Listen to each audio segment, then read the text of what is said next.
Hey, good morning. Welcome back to American Truck Simulator. I'm David Steele, and here's my truck, which actually is a little noisy. Let's turn it off. There we go.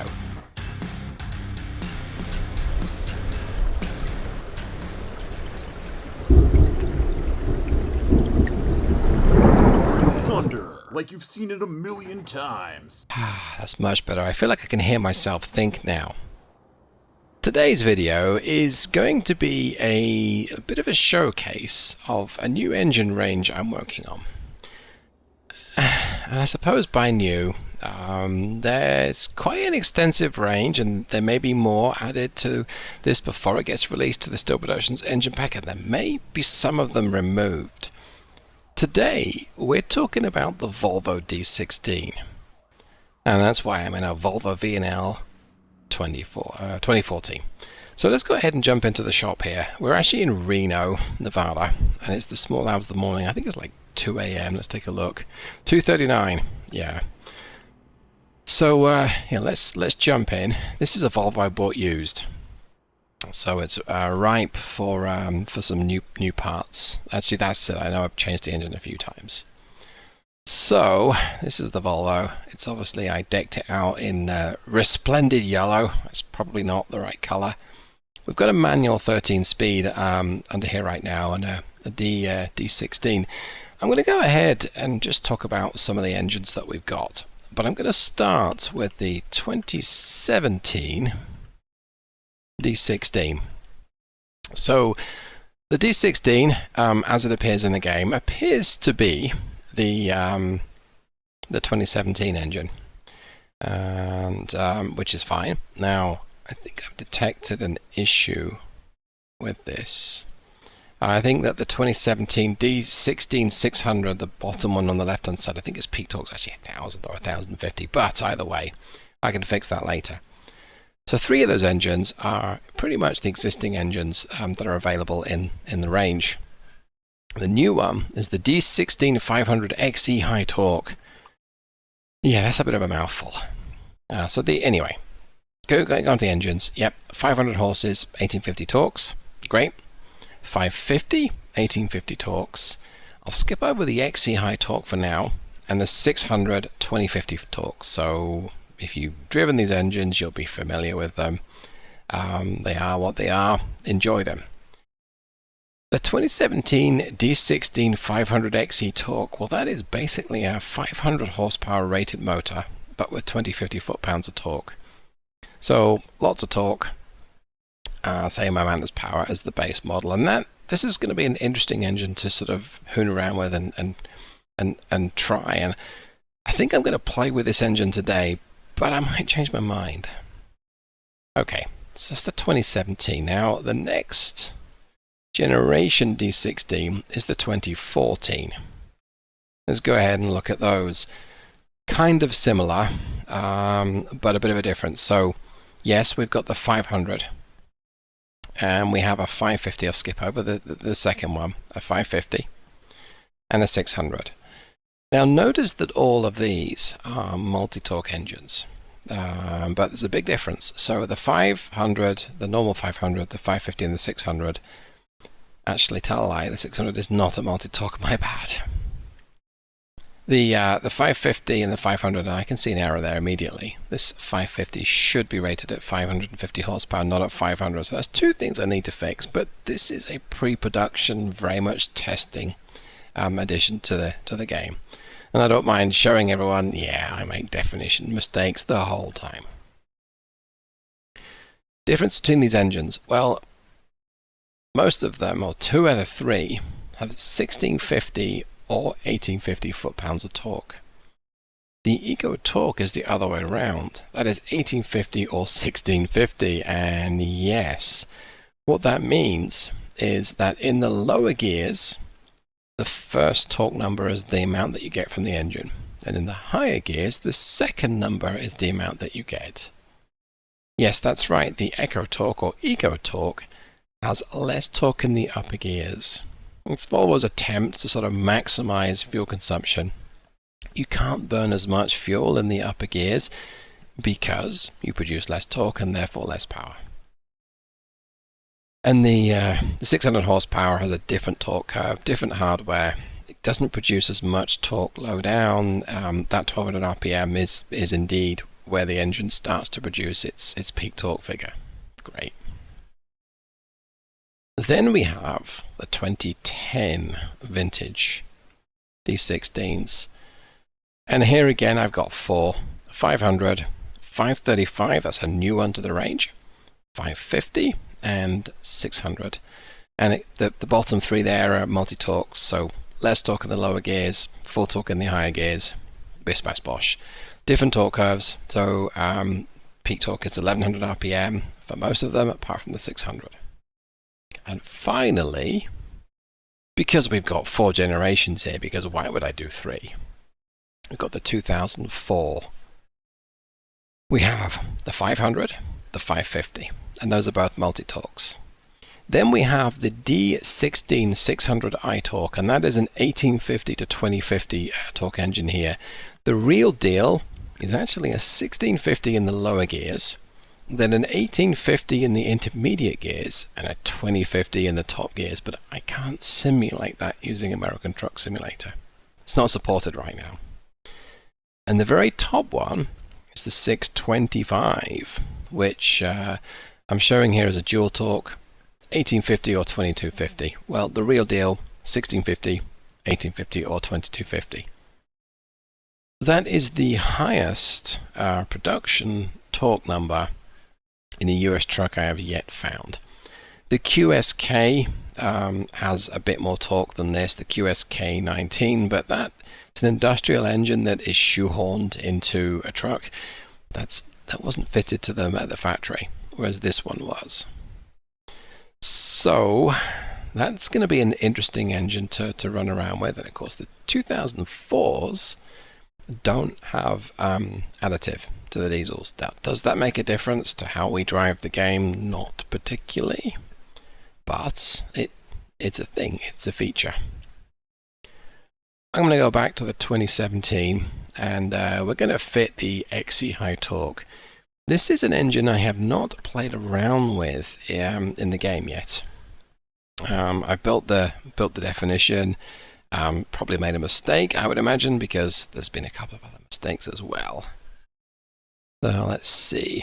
500 horsepower rated, 2050 foot-pounds of torque. Got a 13 speed with a 355 final drive. I can probably use a taller final drive here. In fact, I really can. But I'm going to keep it as a 355. This is, I guess, something of a heavy haul kind of configuration, except I'm not going to go the whole hog. I'm not going to fit the beacons. In fact, I think that's pretty much where we want it to be. Yeah, so let's go ahead and give that a go. Okay, we'll do that. Let's jump back into the cabin and let's fire it up. 2:40 AM, right. I'm going to go ahead and see if I can grab a quick job here. Let me see what's available. I'd like something short and heavy for in terms of jobs. This one is, it's not that short. I mean, it's a heavy job at least. We have an urgent delivery to Texarkana. I would love to run that, but that's 2,000 miles. It's a bit long for a video, or a bit long for this video. What have we got in my world of trucks? Oh, that works. 45,000 pounds. It's just 70 miles. I mean, we're going to get going and then we're going to get stopped, but okay. We'll go ahead and run this trip. I don't particularly want this to be a long video once we're in the truck. Because who knows what mistakes I've made, right? Drive safe. Yeah, thanks, Doug. 7 miles. Okay. I'm going to go ahead and pause the recording at this point. And I will be back once I've arrived and I'm hitching up to my cargo. So, back in a jiffy. Alright, that was quick. Well, first impressions, this is an absolute monster. Yeah, all that torque and not that much power means that it's programmed to shift fairly early on in the rev range. But not too early, and it it has great acceleration when there's nothing behind it. I think it's going to be pretty similar, even with 45,000 pounds plus whatever this this trailer weighs tucked up behind it. So yeah, let's go ahead and connect up, like so. I'm not using advanced coupling today on the trailers, so I had a truck. I was a mod truck I was playing around with that didn't actually support that. It was just making a mess of it. Yeah, this thing is this is very pleasant to haul with, and you should expect it because it's 20-50 foot-pounds of torque. And if you jump from this truck to some of the older 600 horsepower Volvos, it's going to feel very different, and that's because certainly the 2010 vintage 600 that has different hardware. I'm supposing that Volvo use a different turbocharger. And maybe other components, maybe the camshaft, but I couldn't say either way. The long and short are they've got a lot less torque lowdown. This thing, however, this does not suffer from that issue. Now, what you lose with the 600 horsepower, with the older 600 horsepower engines, is that lowdown torque. But what you gain from is a whole bunch of mid to high end power. So they are great for, well, higher speed trips, or you need shorter gearing to get the most from it. This thing, however, is kind of the opposite. You've got gobs of low down torque, and what you lose is stuff at the mid to upper end. If you can say that 500 horsepower is a compromise, and it doesn't really feel it. Yeah, this is very pleasant. I'm using stock Volvo sounds today. I don't think that the original V&L sounds were particularly unpleasant. I thought that they're fine. They're no Z mods. Don't get me wrong, but I don't expect them to be. But they're serviceable.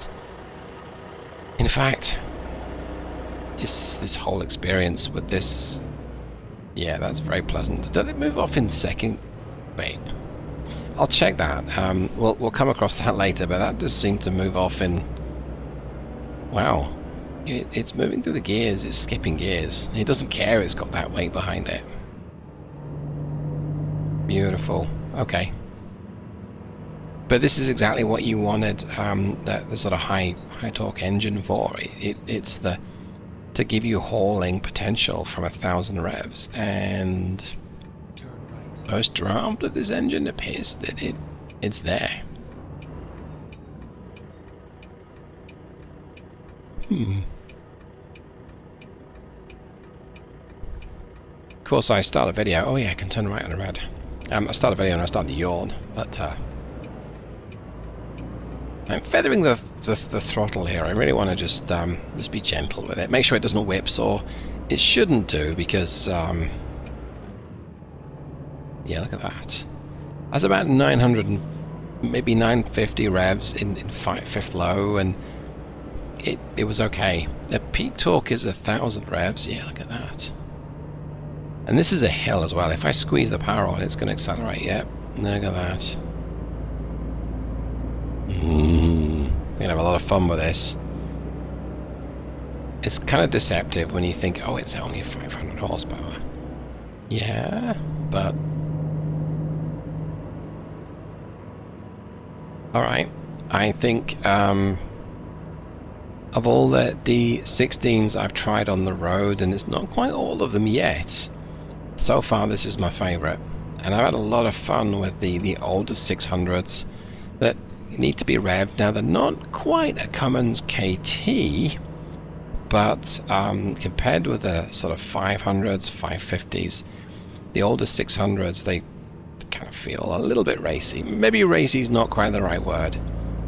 You don't want to be using that 325 18 speed, the 325 being the final drive, the 18 speed being the transmission, because it really wants, you know, a notch or two lower at the minimum on the final drive. Right, it's giving it full power right now, and yep, it's still short shifting, and it's holding low 20. It's slowing down a little bit, but Wow. That is, that's good news. I don't really need to be at full power for that, for this length of time, but, right, let's get my cruise on. I'm going to get it up to 55. I'm not going to, hoof along because this is just a really short trip. Not a short person joke, it's handy. Let's see, just 64 miles, yeah, so I guess we'll be cruising for a time, but let's see when it goes into top. Just over 50. And 1100 revs. So we've got a little bit of leeway at the bottom end of the rev range there, if we need it, but yeah, I think that is, this is not a flat road either. That is, that's what I'm talking about. So, why would you want the 500 high torque engine? Yeah, I mean, essentially, if you want a fairly fuss-free driving experience, if you don't like changing gear, but you need to be able to haul a decent weight, this engine, likelihood you could stay in the higher gears most of the time. And I'm curious to see how well the Echo Torque model compares. And that may be a future video, or I may just release the engine pack. But there, the fact that in the higher gears you've got less torque, I don't think it'll do this. It won't go up this hill such a plumb. Yeah, and the speed's bleeding down to 52, and it's going right back up to 55. It doesn't seem to care. That's perfect.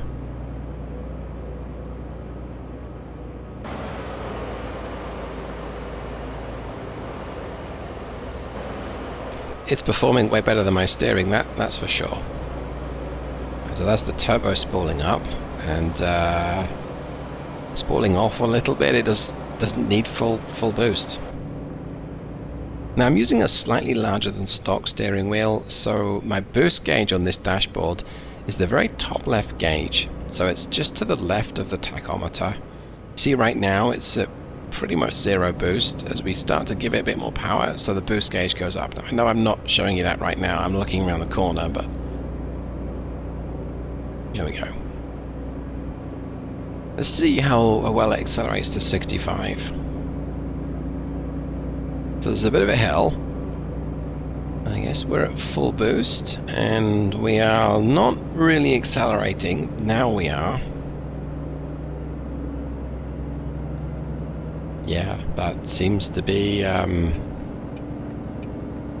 coping with it just fine. I'm going to pull the speed back down to 55 again because I don't need to be doing 65. Steer a little bit more, David. There we go.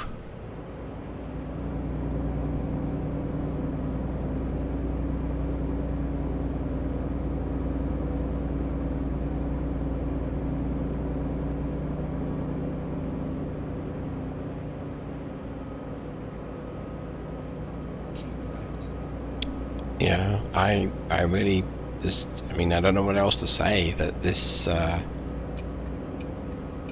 is doing really what I hoped it would do, and that is be a kind of fuss-free hauling machine.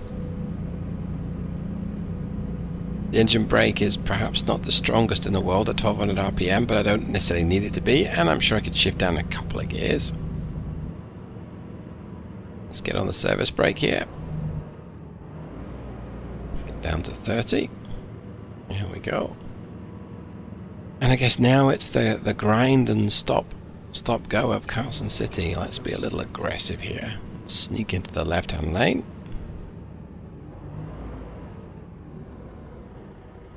Yeah, look at that.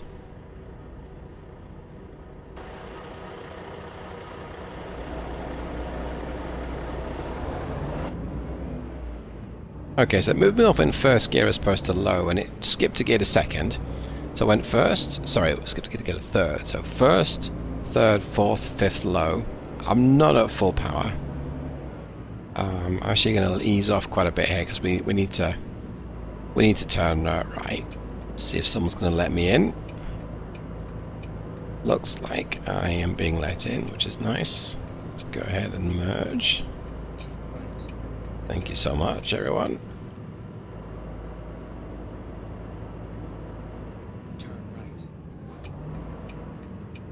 We use this little slip road here on the right.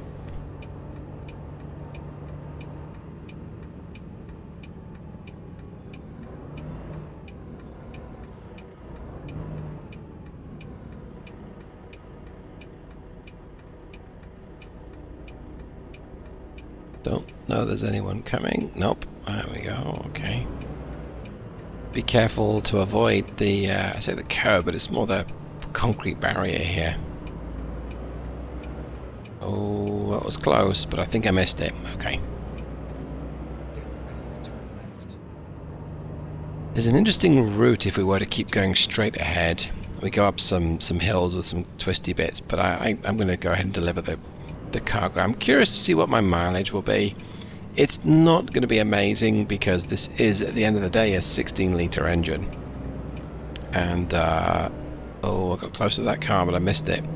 Yeah, it is at the end of the day a 16-litre engine, and it does have a very small efficiency buff, but it's still a chunky big engine. So I'm going to go with 5 miles per gallon. It's a shorter run. That does make a difference too. And I've not been particularly trying for economy other than cruising at 55.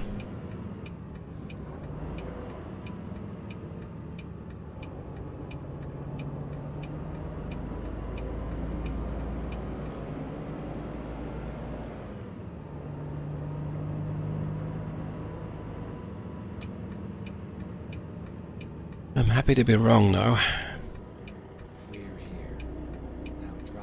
Oh yeah, I bought this as a used truck with about 325,000 miles on the odometer, and that's why the brakes are a little squealy. Let's see, I've messed up going into this yeah, I just messed up. Let's go ahead and just I'm in a hurry now. We're gonna get out of everyone's way. Alright, so 79 miles, and we only used 12.1 gallons, which is actually way more than 5. That's closer to 7. No, it's maybe 6 and a bit, 6.5, give or take. I'm very happy with that number. I think that reflects the short shifting. There's, like I say, there's a small efficiency buff placed on the engine, which... given that return, I may well be reducing that. I don't think we need to. We don't need to have a D16 getting sort of D13 economy numbers. But as far as the engine range goes, this is an interesting product, an interesting engine of the family. Well, that just about wraps up today's video. I'm going to go ahead and go back to the drive. We'll look at somewhere else to go, but really let me know what you think to the D16. Do you drive trucks in real life, and if so, have you driven one of these? Did you like it? Would you have one again? Did you have problems with it? Is it as muscular, chunky big as the information would have you believe? Do you lament the fact that it's no longer sold? Although Volvo recently announced the D17, which is a slightly larger capacity engine. However, is no plans right now to bring that into the Americas, which is a shame because I can't imagine if we would abuse a 780 horsepower 17-litre engine, right? Yeah. Leave a comment about that below if you think I'm wrong. Anyway, hope you have a great day. Hope you got something from this video. If you have, go ahead and let me know. If you think it sucks, let me know, and let me know where I went wrong. And I'll hopefully see you in the next one. Goodbye.